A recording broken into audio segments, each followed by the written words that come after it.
우리 모두 살아나게 하소서. 믿음과 용기가 살고 주님께 대한 사랑이 살고 예배가 살고 가정이 살고 학교가 살고 교회가 살고 주변에 죽어 있는 영혼들이 살아나고 국가와 민족이 복음으로 살아날 수 있도록 이 시간 마음을 같이 해서 합심해서 기도하시겠습니다.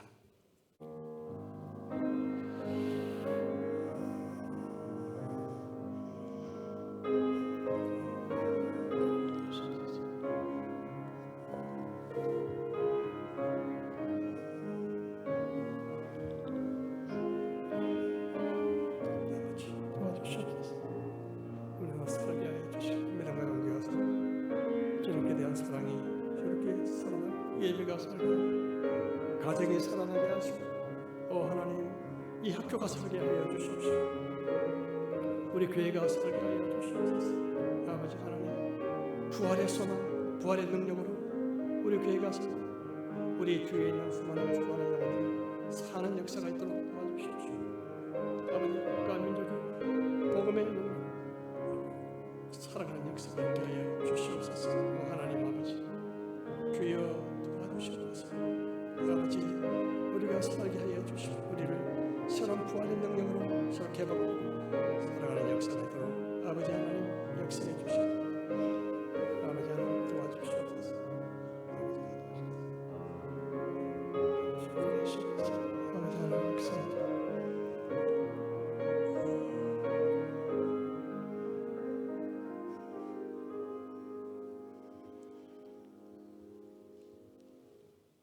함께 하나님의 말씀 보시도록 하겠습니다. 오늘 제목은 산자를 죽은 자 가운데서 찾느냐. 누가복음 24장 1절부터 한 절씩 읽으시고 마지막 절 함께 봉독하시겠습니다. 안식 후 첫날 새벽에 이 여자들이 그 준비한 향품을 가지고 무덤에 가서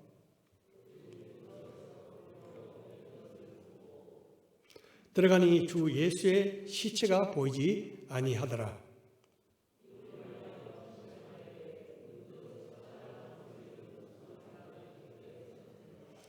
여자들이 두려워 얼굴을 땅에 대니 두 사람이 이르되 어찌하여 살아있는 자를 죽은 자 가운데서 찾느냐.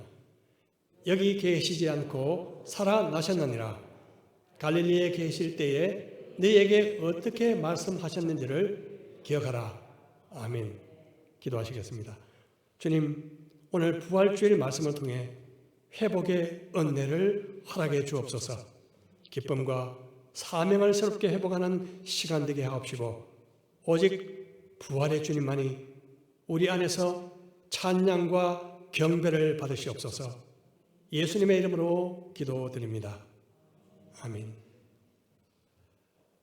저는 이번 학기에 학생들을 대상으로 한 그 채플 강의 시간 동안 성경이 얼마나 놀라운 책인지 그리고 예수님에 대한 그 기록이 얼마나 신뢰성이 있는지 거기에 초점을 맞춰서 몇 주간 집중적으로 강의를 했습니다. 채플을 듣는 약 700명의 학생들 중에 적어도 90% 이상이 교회에 다니지 않고 설사 다닌다 해도 분명한 믿음을 가진 학생들이 많지 않았기 때문에 그들의 눈높이에 맞춰서 이야기를 풀어나가는 것이 효과적이다 그렇게 생각했기 때문입니다. 성경이 신화나 소설 같다고 생각하는 학생들이 많습니다. 그리고 예수님을 가상의 인물로 생각하는 학생들도 꽤 있습니다. 몇 주간 강의를 하고 나니 많은 학생들이 성경이 그렇게 놀라운 책인지 몰랐다. 그리고 성경이 그렇게 역사적인 팩트를 기록한 책인지 몰랐다고 하면서 이제는 성경과 예수님의 실존을 믿을 수 있을 것 같다는 그 느낌, 그 소감을 많이 남겼습니다. 논리적으로 잘 설명하면 예수님의 실존과 예수님의 죽으심까지 받아들이는 데는 별 무리가 없어 보입니다. 문제는 그 다음입니다. 바로 예수님의 부활이죠. 부활을 논리적으로 잘 설득한다고 믿을 사람은 별로 없습니다. 다만 확실한 것은 그리스도인의 믿음이 예수님의 부활을 기초로 한다는 사실입니다. 예수님이 역사적으로 존재하셨고 십자가에 죽으셨다는 것까지 사실로 인정한다 해도 예수님의 부활을 믿지 못한다면 결코 그리스도인이 될 수 없는 것입니다. 예수님의 부활을 논리적으로 설명하기란 쉽지 않습니다. 하지만 경찰이나 검찰에서 범인을 가려내기 위해서 사용하는 세 가지를 가지고 설명하면 꽤 도움이 됩니다. 세 가지 중 첫 번째는 본인의 진술, 두 번째는 정인, 세 번째는 증거물이죠. 증거물. 이 세 가지를 부활 사건에 한번 적용해 보겠습니다. 첫 번째, 본인의 진술입니다. 다시 말해서 예수님이 자신의 부활에 대해서 어떻게 진술하셨느냐 하는 것이죠. 예수님은 자신이 십자가에 죽으시고 부활하실 것이라는 사실을 어느 시점부터 반복적으로 제자들에게 말씀하셨습니다. 인자가 많은 고난을 받고 장로들과 대제사장들과 서기관들에게 버림받아 죽임을 당하고 사흘 만에 살아나야 할 것을 비로소 그들에게 가르치시되, 주님은 자신의 고난과 죽으심 그리고 부활하실 것에 대해서 명확하게 진술하셨습니다. 만일 예수님의 진술이 틀린 것이라면 예수님은 거짓말하고 계신 것이 되고 결국 그는 그리스도가 되실 수 없음이 분명합니다. 그러므로 예수님의 자신의 그 진술, 확실한 진술이야말로 부활 사건에 있어서 움직일 수 없는 가장 확실한 증거인 것입니다. 두 번째는 정인입니다. 범인을 잡는데 정인의 정언이 굉장히 중요하죠. 그런데 한 사람의 정인만으로는 충분하지 않습니다. 정인은 많을수록 좋죠. 그리고 반드시 정인들의 정언이 일관성이 있어야 합니다. 예수님 부활의 정인은 많이 있습니다. 고린도전서 15장에 잘 열거되어 있죠. 15장에 보면 부활하신 후에 게바, 즉 예수님의 제자 베드로에게 나타나셨고 다음에 12제자에게 나타나셨으며 일시에 500여 명의 형제들에게 나타나셨다고 말씀하고 있습니다. 그뿐 아니라 예수님 생전에 예수님을 믿지 않았던 동생 야고보, 이 동생 야고보에게도 예수님이 나타나셨습니다. 그는 결국 나중에 초대교회의 기둥 같은 지도자가 되었죠. 그 후에 다시 모든 사도들에게 나타나셨고 또 기독교를 그렇게 지독히 박해하던 사도 바울에게도 나타나셨습니다. 바울은 이렇게 고백합니다. 맨 나중에 만삭되지 못하여 난 자 같은 이렇게 부족한 내게도 보이셨느니라. 부활의 정인이 많다는 것도 중요하지만 더욱 놀라운 사실은 예수님의 부활을 목격한 많은 이들이 부활의 복음을 전하다가 순교를 당했다는 것입니다. 예수님의 12제자 중 사도 요한을 빼고 모두 순교했다고 전해지고 사도 바울 역시 순교했으며 예수님의 동생 야고보도 순교했습니다. 진리가 아닌 허황된 거짓말을 믿고 자신의 아까운 생명을 버릴 어리석은 사람은 세상에 아마 없을 것입니다. 그것도 한두 명이 아니라 헤아릴 수 없이 수많은 사람들이 목격한 그 부활을 전하다가 순교했다는 사실은 부활의 진실성을 강력하게 뒷받침하는 증거인 것입니다. 마지막 세 번째 증거는 증거물입니다. 증거물. 예수님 부활의 증거물은 과연 무엇일까요? 그것은 바로 빈 무덤입니다. 불교의 창시자 스가모니는 80세에 심한 식중독에 걸려 세상을 떠났고 그 시신은 화장되어 그 몸에서 나온 많은 사리들이 세계로 흩어졌습니다. 이슬람 창시자 무함마드는 열병으로 앓다가 62세의 나이로 죽어 메디나에 묻혔습니다. 과거의 왕이나 지도자들은 자신의 무덤을 크고 화려하게 꾸미는데 열을 올렸습니다. 베이징에는 모택동의 시신을 방부 처리해서 죽을 때 모습 그대로 누워있고, 모스크바에는 레닌이 그렇게 누워있으며, 북한의 금수산 기념 궁전에는 김일성이 그렇게 누워있습니다.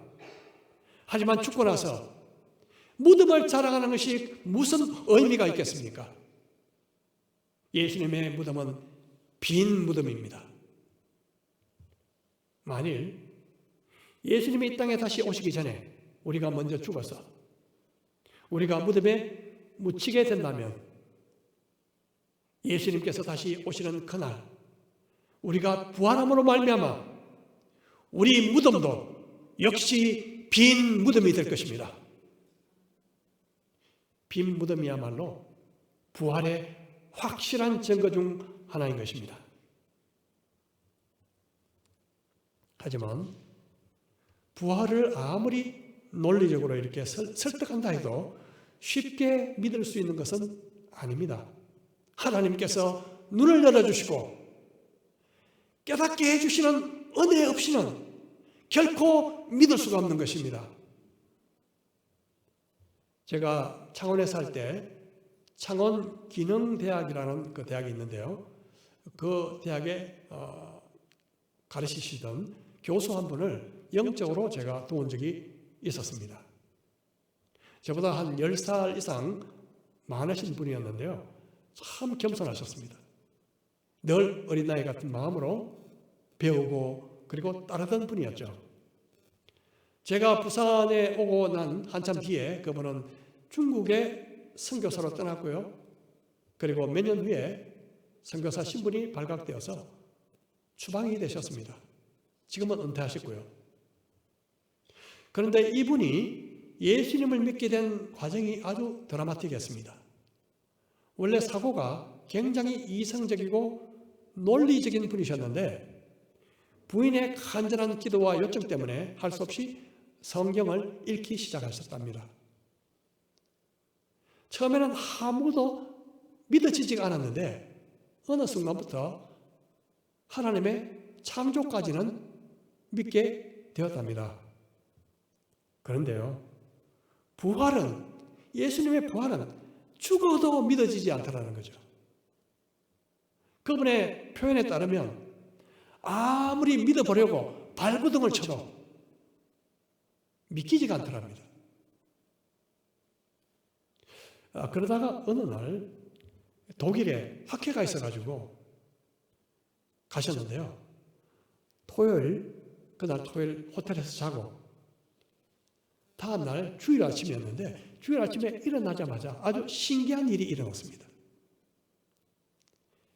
그동안 그렇게 믿기 위해서 애써도 믿어지지가 않던 부활이요, 그날 아침에 갑자기 믿어지더랍니다. 믿어져요. 이것은 논리로 도무지 설명이 안 되는 그런 현상이었죠. 마침 그날이 주일이라서 교회를 찾다가 하는 교회가 없으니까 작은 도시라서 할 수 없이 어느 독일 교회에 들어가서 예배를 드렸는데요. 물론 알아듣기 어려웠겠죠. 그런데 예배를 마치고 눈을 들어서 앞을 보니 한 분이 자기를 응시하고 있는데 같은 동양인이었답니다. 중국 사람인가 일본 사람인가 긴가민가 하고 있는데 그분이 가까이 오더니 한국말로 혹시 한국 사람이세요? 묻더랍니다. 너무 반가워서 인사를 했는데 알고 보니 한국에서 오신 어떤 목사님이셨습니다. 그분도 이 독일에 무슨 회의가 있어서 오셨는데 주말에 호텔을 잡으려고 보니 그때가 주말이라 호텔이 꽉 차서 잡지 못해서 계속 다른 곳으로 옮기시다가 결국 그 작은 도시에 방이 있어서 그날 거기에서 묵으신 것이었죠. 그리고 아침에 교회에 오셨던 것입니다. 예배 후에 함께 이야기를 나누다가 그 목사님이 그분께 복음을 전했는데 이때 이분이 예수님의 죽으심과 부활과 그 주님께서 얼마나 자기를 사랑하셨는지 그 사랑을 깨닫고 그 자리에서 눈물을 쏟았다고 했습니다. 귀국 후에 그 목사님은 이분이 창원에서 하신다는 것을 알고 창원에서 누가 도움을 줄 사람이 없을까 찾다가 어떻게 해서 바로 저에게 연결이 된 것이었죠. 하나님의 섭리는 우리 생각으로 예측하거나 이해할 수가 없습니다. 막 흐트러진 퍼즐 같지만 어느샌가 뒤돌아보면 완벽하게 맞추어져 있는 것이죠. 논리적으로 설득한다고 부활에 대한 믿음이 생기는 것은 아닙니다. 또 믿으려고 애쓴다고 해서 믿어지는 것이 아니라 오직 성령께서 보여주시고 깨닫게 해주실 때 믿음이 오는 것입니다. 제가 학생들에게 논리적으로 예수님의 역사성을 설명했을 때는 대다수가 이제 그분을 인정한다는 소감을 남겼지만 부활에 대한 이야기를 했을 때는 달랐습니다. 물론 그전에는 부활이 터무니없는 소설 같은 이야기라고 생각했지만 이제는 부활이 있을 수도 있겠다는 생각이 든다. 그런 내용들이 참 많았습니다. 하지만 믿겠습니다 하는 이 신앙 고백으로 이어지기란 쉽지가 않은 일이었죠. 부활이 믿어진 저와 여러분은 정말 복 있는 분들입니다. 하나님께서 저와 우리를 찾아오신 증거이기 때문에 그렇습니다. 부활은 기독교의 생명과 같은 것입니다. 부활이 부정되면 기독교 역시 부정됩니다. 부활이 거짓이라면 기독교는 거짓 종교 그리고 죽은 종교가 되고 마는 것이죠. 부활이 부정되면 우리의 믿음도 헛것이 되고 우리가 전하는 것도 헛것이 되고 우리는 이 세상에서 가장 불쌍한 자가 되며 부활을 증거하다가 자기 목숨을 버린 수많은 사람들은 가장 어리석고 실패한 인생으로 남게 될 것입니다. 이제 부활을 맞이하면서 우리가 되새겨야 할 부활의 의미 한 가지만 생각해 보겠습니다. 부활이라면 어떤 단어가 혹시 떠오르시나요? 생명, 기쁨, 승리, 소망 이런 단어들이 생각나실 것입니다. 최근에 저는 원래 그 부활의 키워드가 무엇일까 놓고 기도하는 중에 마음속에 회복이라는 단어가 떠올랐습니다. 회복. 그래서 부활이 어떻게 회복과 연관될 수 있을까를 묵상하면서 가장 먼저 생각난 것이 바로 기쁨의 회복이었습니다. 기쁨의 회복. 사실 죽음은 슬픔의 대명사죠. 죽음은 모든 희망도 끝장내고 계획도 끝장내고 우리로 하여금 아무것도 할 수 없게 만듭니다. 예수님의 제자들은 자기들이 기대했던 것처럼 예수님께서 로마 정부를 무너뜨리고 왕으로 등극하신 것이 아니라 오히려 반대로 로마 총독에게 넘겨져서 힘없이 십자가에 달려 돌아가신 것을 보았을 때 하늘이 무너지는 것 같은 좌절감과 절망 상태에 빠졌습니다. 하지만 예수님께서 살아 계실 때에 걱정과 근심에 쌓여있던 제자들을 보시고 예수님은 이렇게 말씀하셨습니다. 내가 진실로 진실로 너희에게 이르노니 너희는 곡하고 애통하겠으나 세상은 기뻐하리라. 너희는 근심하겠으나 너희 기쁨이 도리어 기쁨이 되리라. 여자가 해산하게 되면 그때가 이르렀으므로 근심하나 아기를 낳으면 세상에 사람 난 기쁨으로 말미암아 그 고통을 다시 기억하지 아니하느니라. 지금은 너희가 근심하나 내가 다시 너희를 보리니 너희 마음이 기쁠 것이요 너희 기쁨을 빼앗을 자가 없으리라.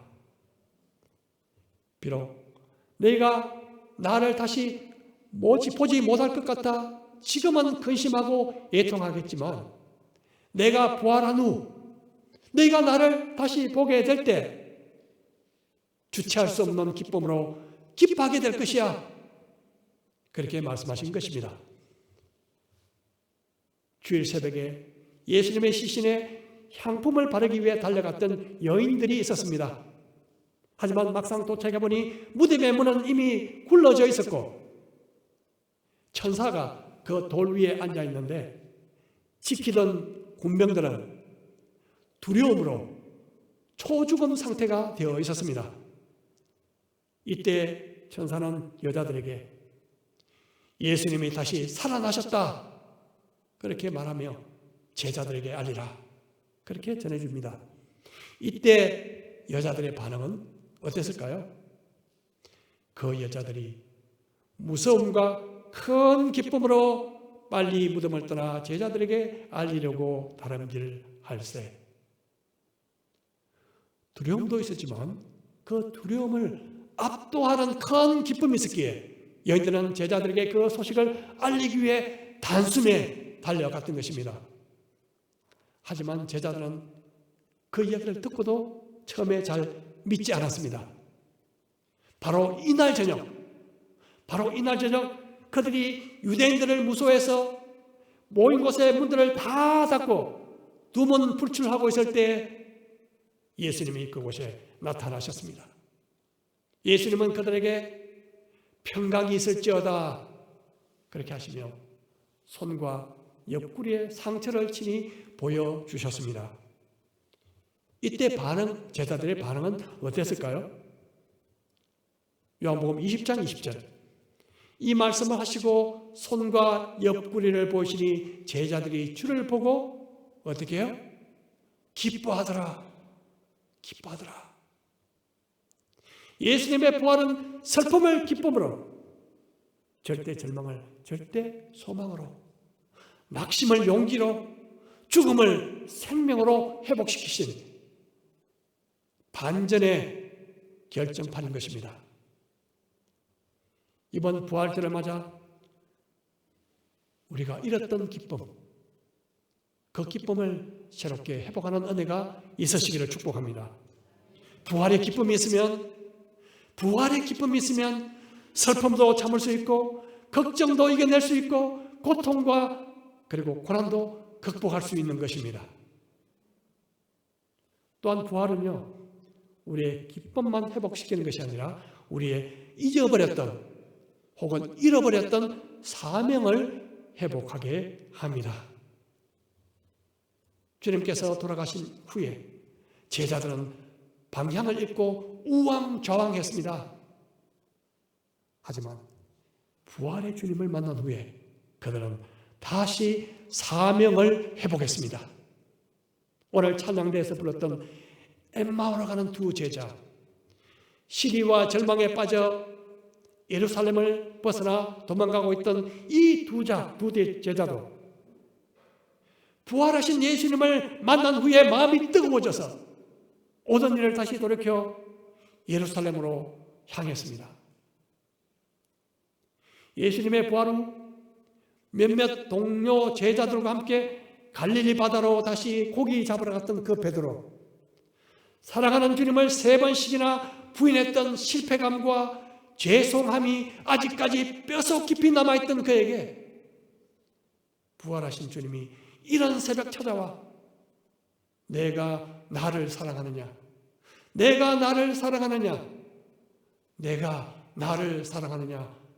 3번 물어주시자 베드로는 제가 주님을 사랑합니다 고백하며 다시 돌이켜 주님을 따르게 됩니다.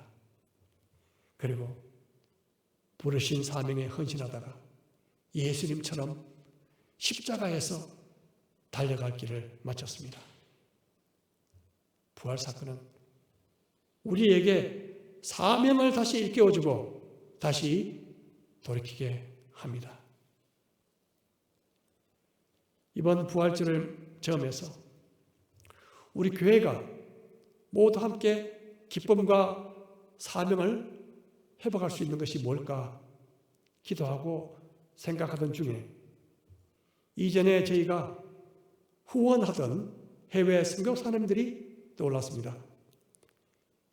예기치 않는 교회 사정으로 몇 년간 본의 아니게 후원을 중단하게 됐지만 지금도 그곳에서 변함없이 헌신하고 수고하고 계신 그분들을 다시 도울 수 있다면 이번 부활절이 우리 모두에게 뜻깊은 회복의 날이 되지 않을까 그런 생각이 들었습니다.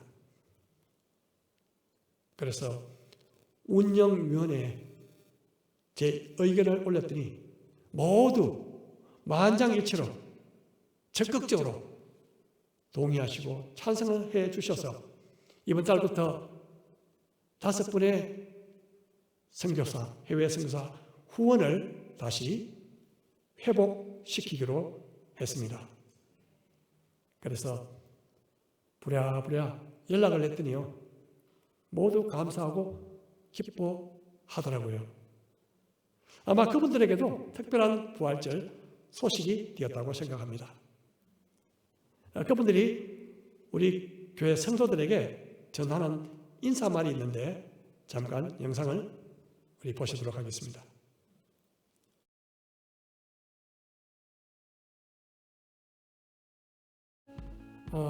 결론을 맺겠습니다. 예수님은 부활하셨습니다. 이 선언은 우리에게 새로운 희망과 용기를 줍니다. 우리의 구겨진 마음을 활짝 펴게 하고 숙인 고개와 처진 어깨를 들게 하고 그리고 웃음 짓게 하며 우리 마음속에 기쁨이 샘솟게 만듭니다. 그런데 아직도 예수님의 무덤 앞에서 서성이는 분들도 있을 것입니다. 주로 십자가에 달려 계신 주님만 생각하시는 분들이 있습니다. 나를 위해 피 흘리시고 돌아가신 예수님을 생각하면 마음이 저려오죠. 물론 그 사랑과 그 은혜를 어떻게 우리가 표현할 수 있겠습니까? 하지만 주님은 죽음을 이기시고 일어나셨습니다. 예수님은 더 이상 무덤에 계시지 않습니다. 예수님의 무덤은 이제 빈 무덤인 것입니다. 천사가 무덤에 찾아온 여자들에게 전한 말은 바로 이 말입니다. 어찌하여 살아있는 자를 죽은 자 가운데서 찾느냐? 여기 계시지 않고 살아나셨느니라. 십자가에만 시선을 고정하지 마시고 부활하셔서 우리의 소망이 되시는 살아계신 주님을 바라봅시다. 부활하셔서 세상 끝날까지 우리와 함께 하시는 주님을 의지합시다. 뜻깊은 부활절을 맞이해서 우리 모두 주 안에서 넘치는 기쁨을 회복하고 또 잃었던 사명을 회복해서 이 남은 한 해 동안 부활의 감격이 우리의 삶 속에 넘치시기를 주의 이름으로 축복합니다. 우리 말씀을 생각하며 우리 각자 잠시 기도하시겠습니다.